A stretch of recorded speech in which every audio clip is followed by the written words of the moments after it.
4 ಜನ ಅಟ್ಯಾಕ್ ಮಾಡಿದ್ರು. ಮನೆಯವರ ಒತ್ತಾಯಕ್ಕೆ ಪಬ್ ಮಾರಿದೆ.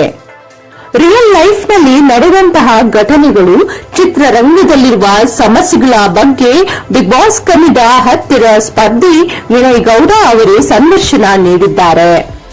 ಬಿಗ್ ಬಾಸ್ ಕನ್ನಡ ಹತ್ತಿರ ಶೋನಲ್ಲಿ 3ನೇ ರನ್ನರ್ ಆಗಿರುವ ವಿನಯ್ ಗೌಡ ಅವರು ರಿಯಲ್ ಲೈಫ್ ನಲ್ಲಿ ನಡೆದಂತಹ ಘಟನೆಗಳು, ಚಿತ್ರರಂಗದಲ್ಲಿರುವ ಸಮಸ್ಯೆಗಳ ಬಗ್ಗೆ ಮಾತನಾಡಿದ್ದಾರೆ. ಅಪ್ಪ ಅಮ್ಮನ ಮಧ್ಯೆ ಮನಸ್ತಾಪ ಇತ್ತು. ಅದು ಏನು ಅಂತ ನಾನು ತಿಳಿದುಕೊಳ್ಳುವ ಪ್ರಯತ್ನವನ್ನು ಕೂಡ ಮಾಡಲಿಲ್ಲ. ನಾವು ಬೆಳೆದ ಹಾಗೆ ನಮಗೆ ಇದು ಅರ್ಥ ಆಗುತ್ತೆ.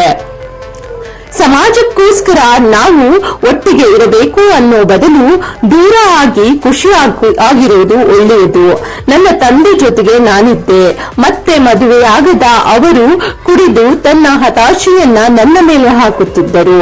ನಾನು ಮನೆಯಿಂದ ಹೊರಗಡೆ ಬಿದ್ದೆ, ಡ್ರೈವಿಂಗ್ ಮಾಡಿದ್ದೆ, ಪಬ್ ಮಾಡಿದ್ದೆ, ಮಾರುವ ಪರಿಸ್ಥಿತಿಯೂ ಬಂತು. ಮುಂಬೈನಲ್ಲಿ ಹೋಟೆಲ್ನಲ್ಲಿ ಕೆಲಸ ಮಾಡುತ್ತಿದ್ದೆ. ಬಿಗ್ ಬಾಸ್ ಮನೆಯಲ್ಲಿ ಎಲ್ಲರೂ ಚೆನ್ನಾಗಿ ಕ್ಲೀನ್ ಮಾಡ್ತೀಯಾ ಅಂತ ಹೇಳ್ತಿದ್ರು.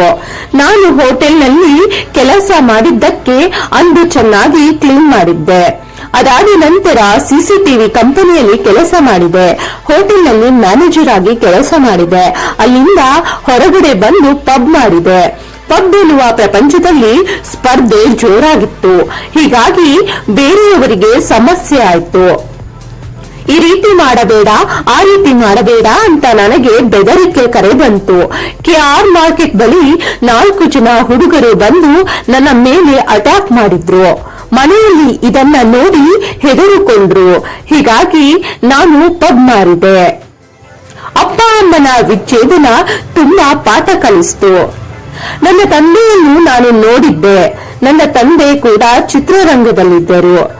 ನನ್ನ ತಂದೆ ಯಾವಾಗ ಸಪರೇಟ್ ಆದ್ರೂ ಕುಡಿಯೋಕೆ ಆರಂಭಿಸ್ತಾರೆ. ಯಾವಾಗ ಉದ್ಯಮದಲ್ಲಿ ನಷ್ಟ ಆಯ್ತೋ ಆಗ ಒಬ್ಬರೂ ಇರಲಿಲ್ಲ. ಎಲ್ಲಾ ಕಳೆದು ಹೋದ್ಮೇಲೆ ಯಾರು ಬರಲ್ಲ. ನಾನು ಊಟ ಮಾಡುವಾಗ ಪ್ಲೇಟ್ ತಗೊಂಡು ಎದ್ದು ಹೋಗು ಅಂತ ಹೇಳಿದ್ದೂ ಇದೆ. ಇದೆಲ್ಲ ಆಗಿಲ್ಲ ಅಂದಿದ್ರೆ ನನಗೆ ಲೈಫ್ ನಲ್ಲಿ ಛಲ ಅನ್ನೋದು ಬರ್ತಿರ್ಲಿಲ್ಲ. ತಂದೆ ತಾಯಿ ನೋಡಿ ನನಗೆ ಗಂಡ ಹೆಂಡತಿ ಜೊತೆ ಇರಬೇಕು, ತಂದೆ ಮಗನ ಜೊತೆ ಹೇಗಿರಬೇಕು ಎನ್ನುವುದನ್ನ ಕಲಿತೆ. ನಿಮ್ಮವರು ನೀವು ಗೊತ್ತೇ ಇಲ್ಲ ಅನ್ನೋ ತರ ವರ್ತನೆ ಮಾಡೋದನ್ನು ಕೂಡ ನೋಡಿದ್ದೇನೆ. ದೇವರು ಎಲ್ಲಾ ಕಿತ್ಕೊಂಡ್ರೂ ಇನ್ನೊಂದನ್ನ ಕೊಡ್ತಾನೆ. ಜೀವನದಲ್ಲಿ ಏನೇ ಬರಲಿ ನನ್ನ ಜೊತೆಗೆ ಇದ್ದಿದ್ದು ನನ್ನ ಹೆಂಡತಿ ಮಾತ್ರ. ನನ್ನ ಹೆಂಡತಿ ನನಗೆ 10 ವರ್ಷ ಇದ್ದಾಗಲೂ ಗೊತ್ತಿದೆ. ನಾವಿಬ್ಬರು ಪ್ರೀತಿಸಿ ಮದುವೆ ಆದ್ವಿ.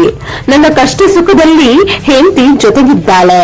ನನಗೆ ಎಲ್ಲಿಯೂ ತಂದೆ ತಾಯಿ ಇಲ್ಲ ಎನ್ನುವ ಕೊರತೆ ಆಗಲೂ ನನ್ನ ಹೆಂಡತಿ ಬಿಟ್ಟಿಲ್ಲ.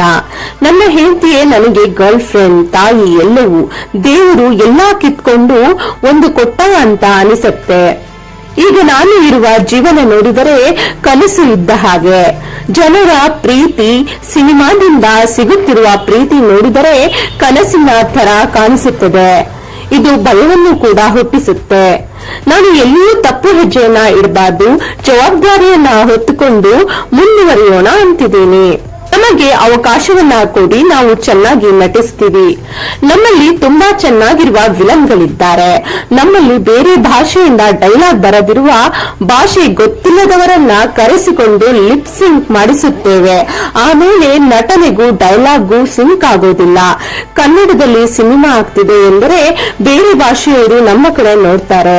ನಮ್ಮಲ್ಲಿರುವ ಪ್ರತಿಭೆಗಳನ್ನ ಇಡೀ ದೇಶಕ್ಕೆ ತೋರಿಸಬಹುದು. ನಮಗೂ ಅವಕಾಶ ಕೊಡಿ, ನಾವು ನಟಿಸ್ತೇವೆ. ಕನ್ನಡ ಸಿನಿಮಾವನ್ನು ಮರೆಸ್ತೀವಿ. ಕಲಾವಿದರಿಗೆ ಒಮ್ಮೆ ದಪ್ಪ ಆಗಬೇಕು ಅಂತಾರೆ, ಇನ್ನೊಮ್ಮೆ ಸಣ್ಣ ಆಗಬೇಕು ಅಂತಾರೆ. ಆದರೆ ಇದಕ್ಕೆಲ್ಲ ಅವರು ಮತ್ತೆ ಎಕ್ಸ್ಟ್ರಾ ಸಂಭಾವನೆ ಕೊಡೋದಿಲ್ಲ. ವಾಹಿನಿಯವರು ಪ್ರೊಡಕ್ಷನ್ ಹೌಸ್ಗೆ ಕೊಡುವ ಹಣ ಕಡಿಮೆ. ಎಷ್ಟು ಹಣ ಇರುತ್ತೋ ಅಷ್ಟೇ ಕ್ವಾಲಿಟಿಯಲ್ಲಿ ಎಪಿಸೋಡ್ ಬರುತ್ತೆ.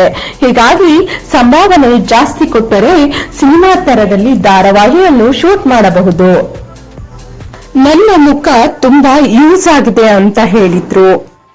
ಇವತ್ತು ದೊಡ್ಡ ದೊಡ್ಡ ಕಲಾವಿದರು ಕೆಲಸ ಇಲ್ಲದೆ ಮನೆಯಲ್ಲಿದ್ದಾರೆ.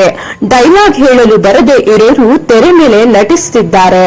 ಅಂದು 3 ಗಂಟೆ ಸಿನಿಮಾ ನೋಡುವವರು ಇಂದು ಒಂದು ವಿಡಿಯೋವನ್ನ 3 ಸೆಕೆಂಡ್ ಅಷ್ಟೇ ನೋಡ್ತಾರೆ. ನಾನು ಒಂದೇ ವಾಹಿನಿಯಲ್ಲಿ 8 ಪ್ರಾಜೆಕ್ಟ್ಗೆ ಹೀರೋ ಆಗಿದ್ದೇನೆ. ಇನ್ನೊಂದು ಪ್ರಾಜೆಕ್ಟ್ಗೆ ನನ್ನ ಹಾಕಿಕೊಳ್ಳಬೇಕು ಅಂತ ಅಂದಾಗ ಈ ಮುಖ ತುಂಬಾ ಯೂಸ್ ಆಗಿದೆ ಅಂತ ಹೇಳಿದ್ರು.